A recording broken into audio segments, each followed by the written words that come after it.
I'm carrying on discussing a documentary, Do You Have ADHD, from Channel 4. So I was talking about hyperfocus, and another example of that in the programme, shown in the programme, was a guy called George who scaled the Shard. A Shard, by the way, is the tallest building in the UK. He scaled the Shard using no safety equipment. He consequently went to prison for 2 months, as that is actually illegal to scale the Shard. And hyperfocus came into George's preparation process, meticulous planning. Meticulous planning for it. People, often when you think of ADHD, you might not necessarily think of being great at planning, and in other areas, someone with ADHD might be really bad at planning, but in an area of focus and hyperfocus, it can be the complete opposite.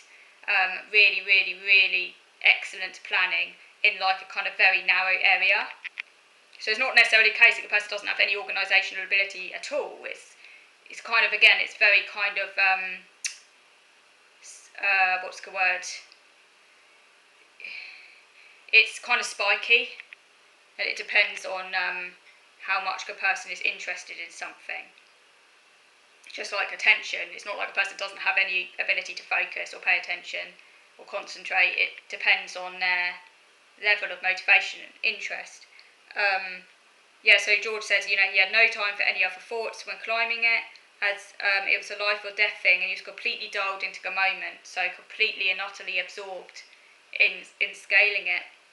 It's kind of quite funny when he said he sees it as a gift, and I'm thinking, and yet he went to prison, so it's a bit weird, isn't it? Like, it's kind of got him into a lot of trouble there. Yeah, he sees it as a gift.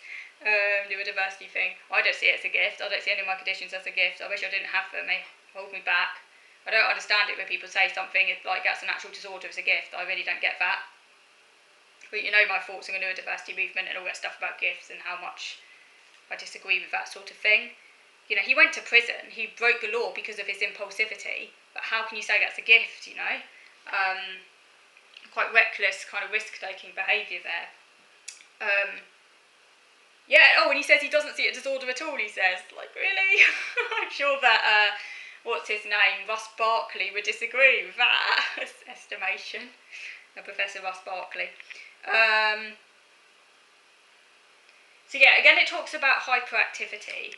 And hyperactivity can take different forms. Often when people think of ADHD, they have the classic image in their heads of it's usually a little boy, very, very disruptive, running around everywhere, not sitting still, throwing chairs, screaming, whatever. That's often the kind of picture that comes to mind. But hyperactivity isn't just about like running around everywhere, that kind of stereotypical image. It could also involve things like excessively talking, acting without thinking, things like that.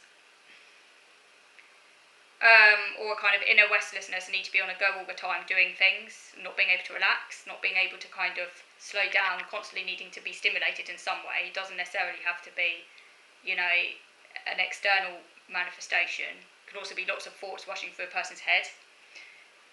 It talks about two neurotransmitters, dopamine and, I can't pronounce that word, norepinephrine. I'm probably pronouncing it wrong anyway. You know what I mean.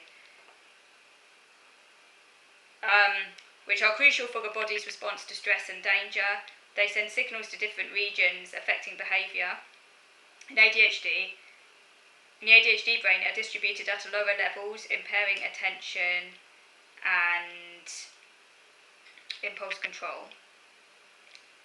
One person on the programme says that impulsivity is a reason that people can become world-class at whatever it is they impulsively started. I wish I had that ability. I wouldn't say.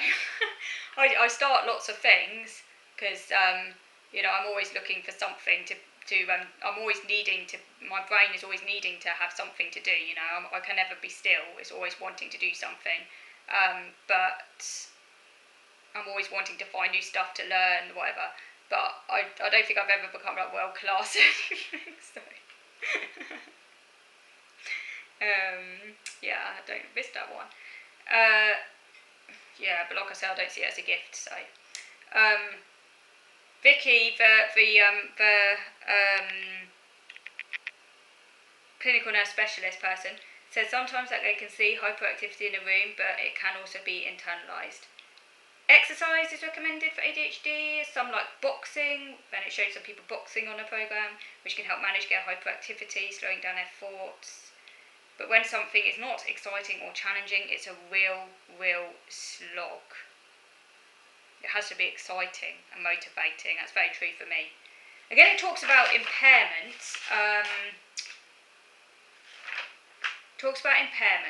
So you don't just have traits, you have to actually be impaired. For example, someone might get into debt because they might like take out lots of credit and stuff impulsively, spending.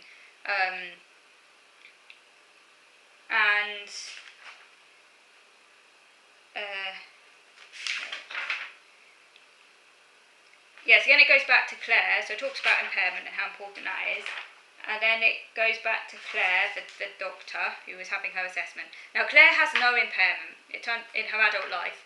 Because she had no impairment, Claire couldn't be diagnosed, because she doesn't feel impaired, so she ended up without a diagnosis. I thought that was really interesting, because normally in these programmes, someone has an assessment and they get diagnosed, and it's almost like a fait accompli, like they're having the assessment, you just know what the outcome is going to be. It's quite unusual for someone on one of these programmes to be assessed and then not to get a diagnosis, so I thought that was quite interesting and original, because that doesn't normally happen. So she didn't get diagnosed, although she has traits, because they don't cause her any impairment. So that was interesting. So that just shows, and her diagnosis, by the way, went on for about 4 hours, like really long. So this shows how,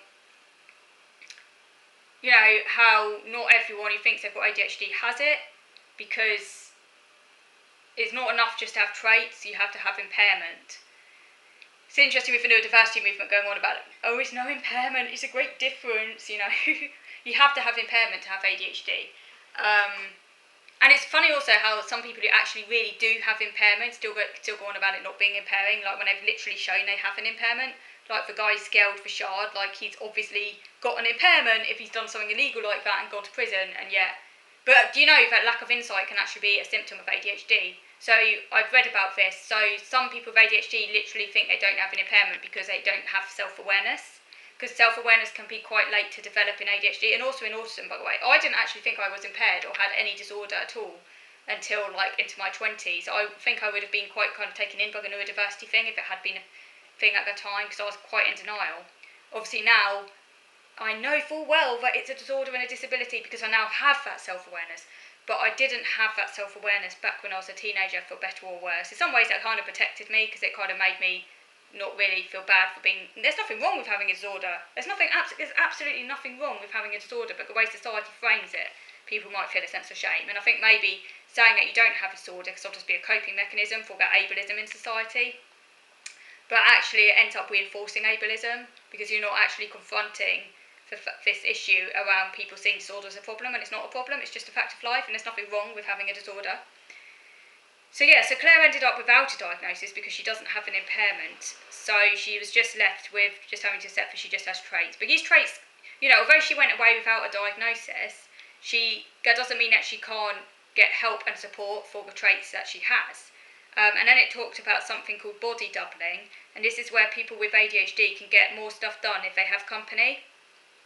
I'm not sure that works for me, because I think I just get distracted if there's people around me. I used to sometimes get distracted when a support worker was there, because I just end up talking to them and not actually getting anything done. I actually need a doer, not just a helper. Sometimes if someone's there, I actually get distracted and I just end up waffling on to them and I don't actually do anything. So for me, I think that's the opposite effect. But some people with ADHD can get more stuff done if they have company.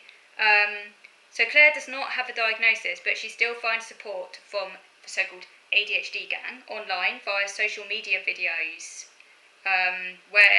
So she could do, for example, it shows her loading a dishwasher while watching a video, like an online Zoom, real-time video of other people also doing things like making a bed and stuff like that. So everyone's doing stuff together and getting encouraged and things. So you all do your task together. Like in this case virtually on camera, and that helped Claire. So even though she didn't have a diagnosis, she could still get support for her traits. So do let me know what you think, and thank you for watching.